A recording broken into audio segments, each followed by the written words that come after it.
नमस्कार साଙ୍ଗमाने आज पखाल खाइबा पखाल भात तास बैगन भजा चाउल चूनार भाजी तास चिप्स बंधाकोबी भजा लुण लंका पेस्ट कलर दिए रखी तास आंबुल खट्टा आउ टमाटो पियाज लुण लंका ताको पाग करवा।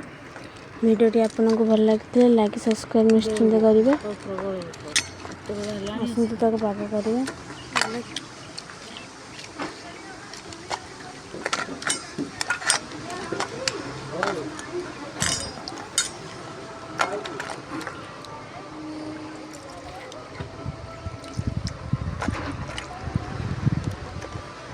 आंबुल पागटा बहुत बढ़िया होता आंबुल टमाटो पागटा